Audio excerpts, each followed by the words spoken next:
रात्रि समय रे आपण माने समस्ते भोजन करती किए न खाए आज्ञा सब खाती किंतु खाइबे जे मन रखिए रात्रि समय रे जो खाद्य आपण माने खाउचंती कम खाद्य ग्रहण करंतु एवं कम परिमाण रे पानी पियंतु रात्रि समय रे एवं गुरुत्वपूर्ण कथा हैला जो लोक राति 12टा परे खाती सेमानंकु सम्मान मिले नहीं मन रखिए बहुत क्षतिकारक राति 12टा परे भोजन निषेध किछि न खाई शोई पड़तु पछे किंतु 12टा परे केबे भी भोजन करिवे नहीं भोजन कले सम्मान तो मिले ना रोगाग्रस्त मध्य हुअंती यह पालन कले मंगल हब। ज्ञानी भक्त बंधु माने नमस्कार समस्त दर्शक बंधु मु जीवन रंजन महापात्र आपण माननकु स्वागत जनाउची मोर ए छोटिया चैनल टी को जहाँकि यह द्वारा मु आपण पाखरे सत्यर अनुसंधान को प्रकट करि परिबी। यह पूर्वरु देखिथिबा भिडियोटी आपण संपूर्ण रूपे देखिथिबे जेउथरे कि जणे प्रवक्ता बा जणे श्रेष्ठ वक्ता जहाँको आमे कहूचे से रात्रि भोजन विषय रे कहूतिले एवं ए जो रात्रि भोजन विषय रे से कहिसंती तांको मु संपूर्ण व्याख्या करिया को चाहूची तांकर प्रत्येक लाइन को ताहार अर्थ नुह जे मु तांको कोनोसी आक्षेप करी कहूची केवल सेतिकी जिंस कहबी जहा सत्य एवं मिथ्या गोटे पद भी कहबी नाही। तेणु आपण माने ए वीडियो को प्रथम रु शेष पर्यंत देखंतु। प्रथम कथा से रात्रि भोजन कहले जे रात्रि रे आपण माने कम खाइबे। प्रथम कथा देखंतु रात्रि रे कम खाइबे। अच्छा रात्रि रे कम खाइबा सहित द्वितीय कथा कहले जे रात्रि रे पानी कम पीबे। रात्रि रे पानी कम पीबे।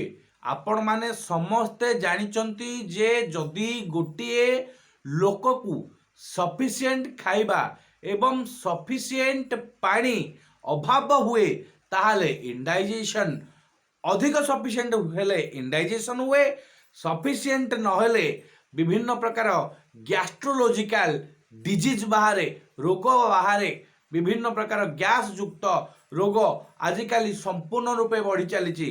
तेणु गोटे लोक को पानीर सफिशिएंट निहाती आवश्यकता। तापरे खाइबा कथा कम खाइले आज्ञा सैटिस्फैक्शन आसेनी। तेणु राति रे निद सठिक भाव रे हुए नाही।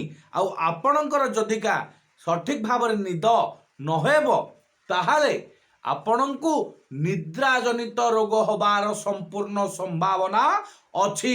एवं एमिति कथा नुह जे रात्रि पूर्वरु आपण खाइदेला आपणको निद होई जिवो अल्प खाइदेला आपणको निद होई जिवो काहेकि ना निद्रा पई आपण माने सबु बेले सबु जिंस सफिशिएंट हवा दरकार। काहेकि ना निद पई आमुको सबु जिंस पूरा हल्का हेबा दरकार। नो टेंशन नो ओरीनेस जदिका या भितर किसी भी जिनस रोची ताले निद्रा पाई आमर व्याघात सृष्टि होई पारे। तापरे आमे द्वितीय कथा को जिबा। तेणु द्वितीय कथा से कहले रात्रि 12टा परे भोजन करिबा पाई आपण को संपूर्ण भाव रे निषेध करि दिया जाइछि। रात्रि 12टा परे भोजन खाइबे नाही।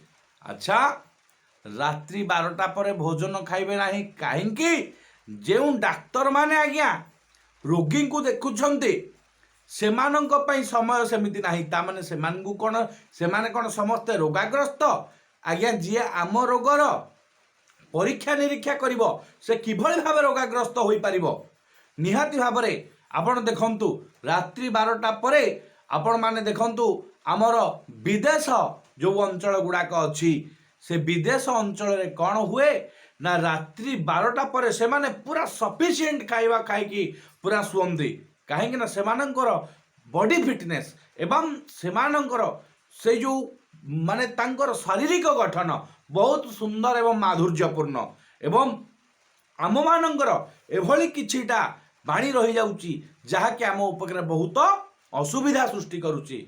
एवं तापर कौन कह जाइछि ना जे रात्रि 12टा परे भोजन करे ताकू सम्मान मिले नाही।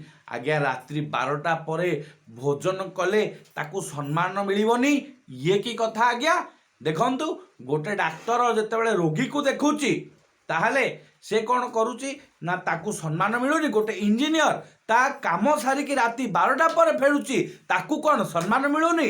ଗୋଟେ ଡାକ୍ତର ହଉ, ଗୋଟେ ଇଞ୍ଜିନିୟର ହଉ, ଏମିତିକି ଅନଲାଇନରେ ପଢ଼ଉଥିବା ବିଭିନ୍ନ ଶିକ୍ଷକମାନେ ମଧ୍ୟ ରାତ୍ର 12 ଘଟିକା ପରେ ଭୋଜନ କରୁଛନ୍ତି। ସେମାନଙ୍କ କାର୍ଯ୍ୟ ରାତ୍ର 12 ଘଟିକା ପରେ ମଧ୍ୟ ଚାଲୁଛି। ଏବଂ ଆପଣମାନେ ଦେଖନ୍ତୁ କମ୍ପାନୀରେ କାର୍ଯ୍ୟ କରୁଥିବା ସମସ୍ତ ବ୍ୟକ୍ତିମାନେ ସେମାନେ ମଧ୍ୟ ରାତ୍ର 12 ଘଟିକା ପରେ ଭୋଜନ କରୁଛନ୍ତି। ଆଜ୍ଞା ସେମାନଙ୍କୁ କ'ଣ ସମ୍ମାନ ମିଳୁନାହିଁ? ସବୁଠି ଆଜ୍ଞା ସମ୍ମାନ ଅଛି।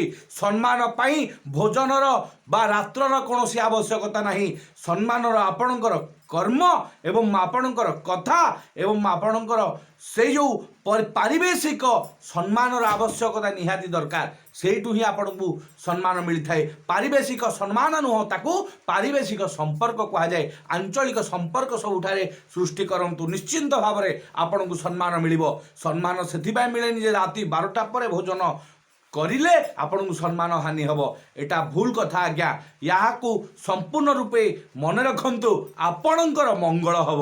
ଆଉ ଗୋଟିଏ କଥା ଯେଉଁ କୁହାଯାଇଛି ତାକୁ ଆମେ ପରବର୍ତ୍ତୀ ପର୍ଯ୍ୟାୟରେ ଆଲୋଚନା କରିବା। ଧନ୍ୟବାଦ।